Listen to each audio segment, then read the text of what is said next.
Kita tahu kisah Yesus itu di Perjanjian Baru mengisahkan dari Yesus lahir sampai Yesus di umur 12 tahun, dan di umur 12 tahun Yesus itu hilang.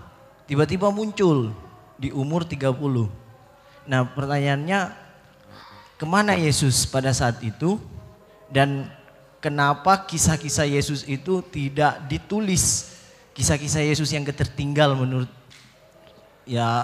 kenapa tidak ditulis di dalam Alkitab? Apakah karena belum ada penemuan manuskrip atau bapak-bapak gereja kuno dulu belum ada sejarahnya gitu loh Pak, belum ditemukan. Terima kasih. Saudara bisa mendengar khotbah saya ya, di YouTube ada. Judulnya The Lost Years of Jesus, tahun-tahun Yesus yang hilang. Ini memang mempersoalkan apa yang saudara tanya. Karena Yesus memulai pekerjaannya, dia berumur kira-kira 30 tahun. Padahal kita tahu bahwa masa kecil dia terakhir dicatat itu adalah umur 12 di Bait Allah, ya. Dan setelah itu berarti ada sekitar 17 tahun yang hilang, ya. Ini ada berbagai macam pandangan seputar The Lost Years of Jesus. Saya ada berikan banyak kutipan dari Injil Al-Tufulia, ada, terus juga ada pandangan juga dari Pseudo Gospel of Matthew, Injil palsu Matius.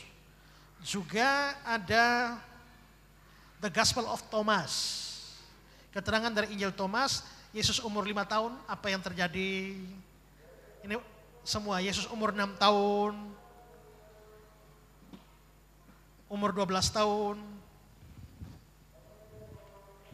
Lalu adalah The Life of Saint Isa, Nicholas Notovix. Seorang namanya Nicholas Notovix itu membuat buku The Life of Saint Isa. Juga ini Nicholas Notovix. Juga dalam bukunya The Lost Years of Jesus, dia mengatakan bahwa ada data bahwa Yesus itu sampai ke kota Tibet. Di sebuah tempat yang bernama Lhasa di ibu kota Tibet, tepatnya biara yang bernama Biara Himis. Terdapat ribuan naskah kuno tentang kehidupan Nabi Isa di timur. Naskahnya bisa dipertanggungjawabkan itu Pak, maksudnya Sebentar saya jelaskan. Ya. Ini kan panjang, jadi saya hanya melewati saja, ini pembahasan saya. Setelah saya bahas panjang ini, saya tidak setuju dengan semua pandangan itu. Bahkan saya membantah pandangan Nicholas Notovix bahwa Yesus ada di Tibet. Juga saya membantah pandangan Anand Krishna bahwa Yesus itu pergi ke India untuk belajar hidup Buddha di sana. Ini tanggapan saya. Mengapa Alkitab diam? Alkitab diam ini karena, perhatikan Yohanes 2, 24-25. Dialah murid yang memberi kesaksian tentang semuanya itu, dan dia telah menuliskannya, dan kita tahu bahwa kesaksian itu benar. Masih banyak hal lain lagi yang diperbuat oleh Yesus. Ya. Tapi jikalau semuanya itu harus dituliskan satu persatu, maka agaknya dunia ini tidak dapat memuat suatu kitab yang harus ditulis itu.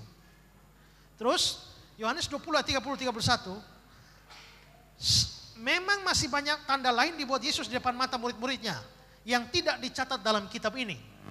Tapi semua yang tercantum di sini telah dicatat supaya kamu percaya bahwa Yesus Mesias Anak Allah. Perhatikan ini penting.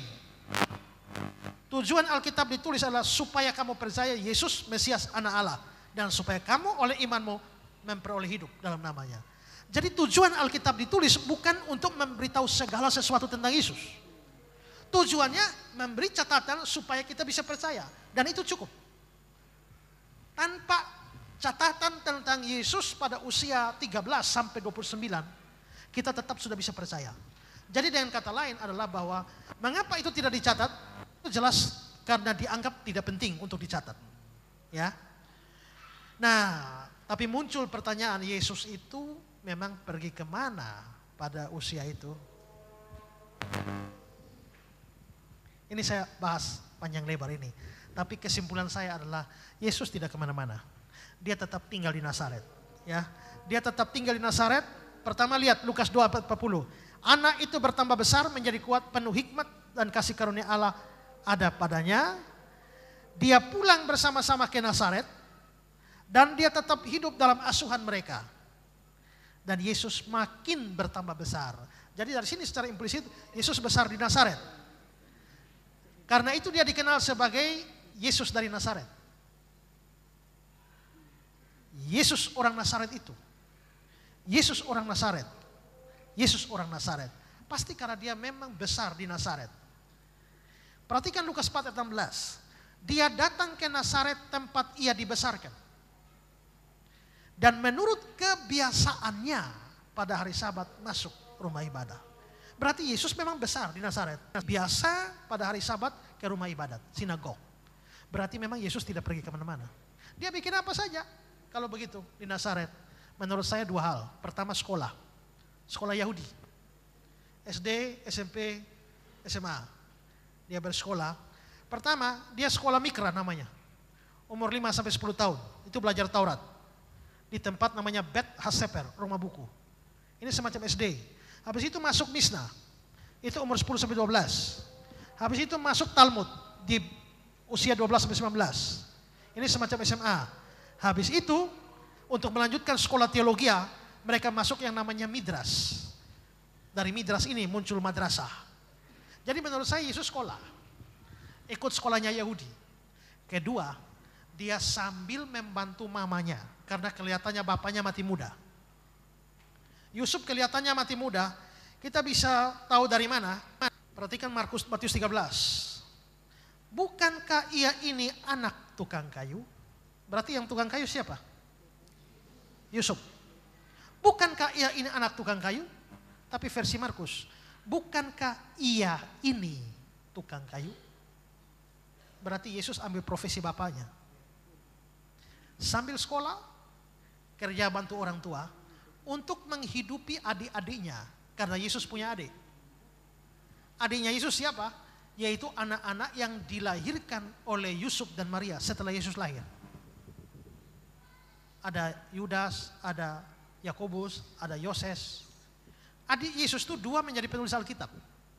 Surat Yakobus. Itu Yakobus adik Yesus yang tulis. Bukan Yakobus Rasul. Yakobus Rasul sudah mati. Kisah 12.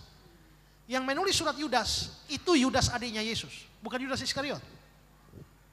Jadi dua adik Yesus itu jadi penulis Alkitab. Nah, mereka lahir setelah Yesus lahir. Yusuf mati muda, maka Yesus mengambil alih pekerjaan pemeliharaan orang tua, ibunya, dan saudara-saudaranya. Jadi menurut saya, Yesus tidak pergi kemana-mana, dibesarkan di Nazaret sambil sekolah dan kerja. Itu menjadi teladan bagi anak muda sekarang, supaya rajin sekolah tapi harus bantu orang tua. Jangan hanya enak-enak saja, ya. Ya, kasih.